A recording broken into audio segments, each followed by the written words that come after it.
Hello वीर, तो हम लोग कर रहे थे complete modern history for government exam. और हम लोग बात करें कि ये सीरीज़ में लेक्चर चल रहे हैं। तो जो भी इस वीडियो में आया तो वो पहले से प्ले लिस्ट में वीडियो डाली है, तो जाके विजिट कर लीजिए मॉडर्न हिस्ट्री की वीडियो। और आज का हमारा जो टॉपिक है वो है exploitation of Indian by Britishers. यानी कि हमने देखा था कि भैया अभी तक का जो मीर जफ़र था और सिराज दौला, ये सब तो निपट चुके थे। और जो हम लोग बात करें अब हमारे अगले शासक कौन बन गए थे, 1775 में हमने देखा था कि नैब नवाब बन गए थे। मीर जाफर का मतलब छोटा बेटा था निज़ामुद्दौला। तो भैया निज़ामुद्दौला कौन बन गए थे, शासक बन गए थे अब।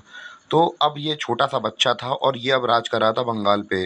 भैया एक तरीके से कहा जाए तो नॉमिनल हेड था उसके बारे में। उसके बाद हम लोग अब देखेंगे 1857 तक कैसा कैसा रूल रहा, कैसे कैसे एक्सप्लॉइट किया, क्योंकि 1857 के बाद तो हम लोग कर देंगे भैया विद्रोह, और जो ईस्ट इंडिया कंपनी है उनका खेला खत्म हो जाएगा वहीं पे। तो स्टार्ट करते हैं अपना लेक्चर, तो बिना किसी देरी के। तो अभी तक हमने देखा था कि 1765 में जो बंगाल के नायब नवाब बन गए थे वो कौन थे भैया। अभी तक तो मीर जाफिर थे। मीर जाफिर की नेचुरली डेथ हो जाती है और उसके बाद उनका सबसे छोटा बेटा, बेटा तो युद्ध में मारा गया था, पर छोटा बेटा जो इनका था कौन, निज़ामुद्दौला। तो भैया ये राज करते हैं 1765 से लेकर 1772 तक। और ये केवल नाम मात्र का शासक था। और भैया अंग्रेजों ने यानी कि और डिफेक्टो रूलर यानी कि पीठ पीछे कौन राज करता था, यानी कि पर्दे के पीछे कौन राज कर रहा था, ब्रिटिश ईस्ट इंडिया कंपनी। तो भैया अब इनका प्लान ये है कि जो लड़का बैठा है, छोटा सा बच्चा है निज़ामुद्दौला, तो भैया इससे ऐसे ऐसे काम करवाओ, ऐसे ऐसे काम करवाओ कि भैया जनता खुद इससे परेशान होकर इसे भगा दे और इसे निष्कासित कर दे, और हम क्या बन जाएं, गवर्नर बन जाएं यहाँ के, और हम इसके दीवानी राइट्स मतलब एक तरीके से राजा बन जाए। क्योंकि भैया अगर हम लोग डायरेक्टली अगर राज लेंगे तो भैया जनता करेगी, हड़कंप मचाएगी, भैया विद्रोह कर देगी, भैया हमारा राजा कैसे हटा दिया, हमारा राजा कैसे हटा दिया।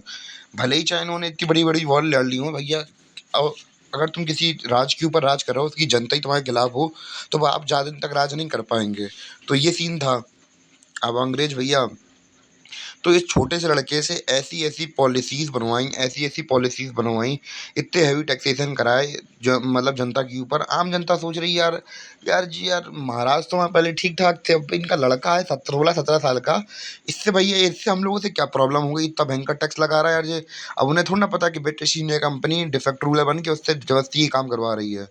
तो होता क्या है कि 1772 में जो निज़ामुद्दौला था उसे गद्दी से हटा दिया जाता है, और बंगाल के अब नए गवर्नर बन के आते हैं कौन, बैरन हेस्टिंग। कौन, बैरन हेस्टिंग। तो भैया हमने देखा था कि 1772 में कौन बन गए थे, बैरन हेस्टिंग गवर्नर, बंगाल के गवर्नर बन गए थे। और भैया जो ब्रिटिश ईस्ट इंडिया कंपनी थी, अब भैया ये थी तो एक एक्चुअली कंपनी, और जो ब्रिटिश पार्लियामेंट था भैया ये देख रहा था कहाँ पे, ब्रिटिश पार्लियामेंट देख रहा था वहाँ से ये सब के भैया जो कंपनी है बहुत ज़्यादा तेज़ नहीं हो रही है अब। भैया पहले तो ये केवल ट्रेडिंग कंपनी थी, अब धीमे धीमे भैया के इसके पास पावर्स आ गई हैं, भैया गवर्नर बन गए हैं इनके मालिक। तो भैया कैसे भी कैसे करके इनकी कमर को दबाना पड़ेगा हमें, इनकी गर्दन को दबोचना होगा और मरोड़ना होगा हमें। और वैसे ही भैया ब्रिटिश पार्लियामेंट ने निकाला क्या, रेगुलेटिंग एक्ट। यानी कि ये रेगुलेटिंग एक्ट एक पट्टा है जो कि गवर्नर को कंट्रोल करेगा इंडिया के अंदर। ऐसा नहीं कि किसी को भी काट खाएगी, ऐसा कुत्ता नहीं बनाना इसे। मैं बहुत गंदे शब्दों का इस्तेमाल कर रहा हूँ, सॉरी फॉर दैट, अब नहीं करूँगा। हाँ, तो रेगुलेटिंग एक्ट बनाया इन्होंने 1773 में। और इसमें क्या हुआ कि अलग अलग कानून वगैरह बने थे इनके। तो फिर इसके बाद ये होता कि जो गवर्नर ऑफ मतलब गवर्नर बंगाल के बन गए थे, तो अब भैया नई पोस्ट बनी 1774 में, गवर्नर जनरल ऑफ बंगाल। तो भैया अब ये फिर से कौन बना दिए गए, ये फिर से बना दिए गए बैरन हेस्टिंग। तो यानी कि जो बंगाल गवर्नर हैं वो कौन बने रहा, 72 से लेकर 74 तक कौन बने रहे, बैरन हेस्टिंग बने रहे। फिर इसके बाद नई पोस्ट बनाई अंग्रेजों ने रेगुलेटिंग एक्ट 1773 से। यानी कि इंडिया के अंदर रिप्रेजेंट कौन करेगा अब ब्रिटेन को, वो रिप्रेजेंट करेंगे गवर्नर जनरल ऑफ बंगाल, वो रिप्रेजेंट करेंगे अब तो। और किससे बना दिया फिर से भैया, इसी को दोबारा से बना दिया बैरन हेस्टिंग को। बैरन हेस्टिंग को कब से कब तक, 74 से लेकर 1774 से लेकर 1785, कितना टाइम पीरियड में इनके मतलब इसको बना देंगे गवर्नर जनरल, मतलब गवर्नर जनरल ऑफ बंगाल बना देंगे इसे।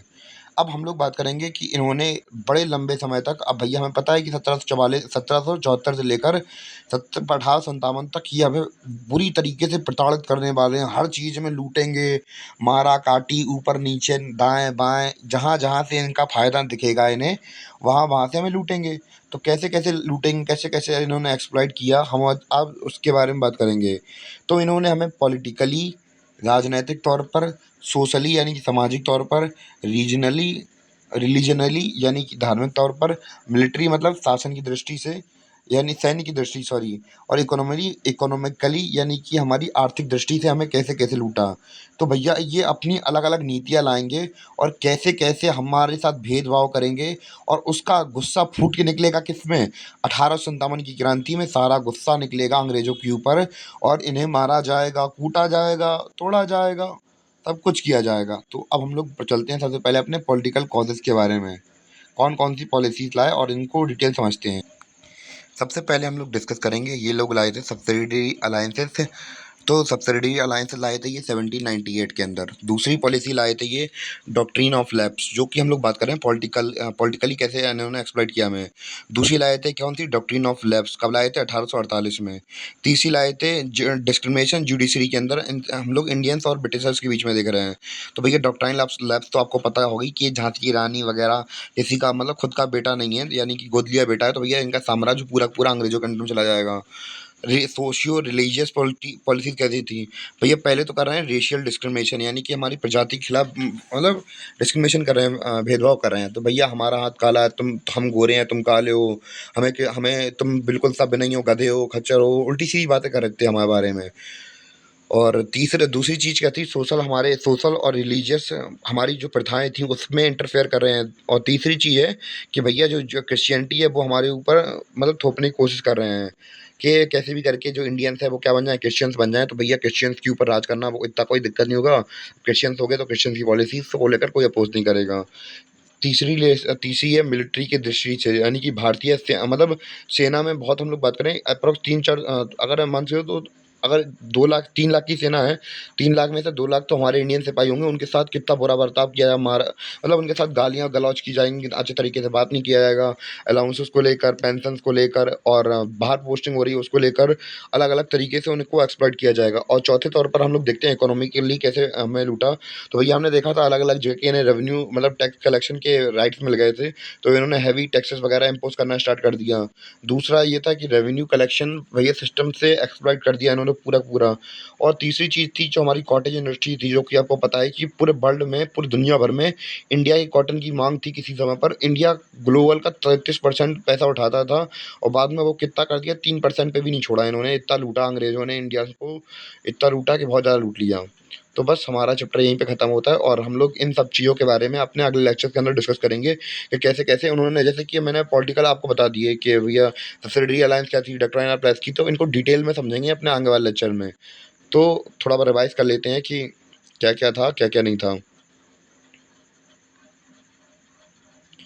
तो 1665 से हमने स्टार्ट की थी अपनी बात। तो भैया नए नवाब बन गए थे कौन, मिर्ज़ जाफ़र के बेटा, छोटा बेटा निज़ामुद्दौला, थोड़ा बच्चा सा है ये, मतलब छोटा सा है बहुत। और जो ब्रिटिश ईस्ट इंडिया कंपनी थी ये इसे कठपुतली की जगह इस्तेमाल कर रही थी, और इससे ऐसी ऐसी पॉलिसीज़ पास कराई, ऐसी ऐसी पॉलिसीज़ पास कराई जिससे कि जनता परेशान हो गई। और फिर इन्होंने फाइनली 1772 में जनता परेशान हो गई, तो इसलिए अपने आप को अच्छा दिखाकर इन्होंने उनको हटाकर खुद गवर्नर बन गए बंगाल के, कौन, बैरन हेस्टिंग्स। तो 1773 में जो ब्रिटिश पार्लियामेंट थी सब देख रही थी, तो उन्होंने रेगुलेटिंग एक्ट पास किया 1773 वाला। फिर उसमें 1774 में नई पोस्ट बनी यहाँ पे, जो कि ब्रिटिश पार्लियामेंट को रिप्रेजेंट करेगी। वो थी कौन सी, गवर्नर जनरल ऑफ बंगाल। तो बैरन हेस्टिंग 1774 से लेकर 1785 तक हमारे क्या रहे, गवर्नर जनरल ऑफ बंगाल रहे। फिर उसके बाद हमने देखा था कि अब हम लोग पॉलिसीज पढ़ेंगे कि कैसे कैसे अंग्रेज हमें लूट रहे थे, और फिर कैसे कैसे हमें एक्सप्लॉइट किया था। तो हम लोग पॉलिटिकली राजनीतिक तौर पर देखते हैं। तो भैया इन्होंने subsidiary alliances, doctrine of lapse, discrimination in judiciary, तो अलग अलग प्रकार से हमें शोषण किया था हमारा। और दूसरा था सोशल और रिलीजियस हमें प्रॉब्लम्स देखने को मिल रही थी। तो भैया रेशियल डिस्क्रिमिनेशन कर रहे थे हमसे, और सोशल रिलीजियस प्रैक्टिसेस हमारी इंटरफेयर कर रहे थे उसमें, क्रिश्चियनिटी इम्पोज़ कर रहे थे हमारे ऊपर। तीसरा हमने देखा था मिलिट्री के बेसिस पर, तो मिलिट्री के हमारे जो इंडियन मिलिट्री मैन्स होंगे, इनकी सेना में आधे ज़्यादा होंगे, उनके साथ बहुत गंदा बिहेव किया जाएगा। इकोनॉमिकली कैसे लूट रहे थे, हैवी टैक्सेस ले रहे थे, रेवेन्यू कलेक्शन सिस्टम से एक्सप्लॉइटेटिव था इनका, और कॉटेज इंडस्ट्री तो पूरी पूरी तबाह कर दी थी। भैया पूरे वर्ल्ड में इंडिया का घाघ था, सोना, मतलब एक सोने की चिड़िया क्यों कहते थे भैया, व्यापार बहुत अच्छा होता था इंडिया का, इस वजह से सोने की चिड़िया कहते थे। तो इन्होंने हमारी सारी पावर ले ली और ऐसे ऐसे करके हमें एक्सप्लॉइट किया। तो बाकी हम लोग समझेंगे अपने अगले लेक्चर्स में। तब तक के लिए धन्यवाद, मिलते हैं अपने अगले वीडियो में।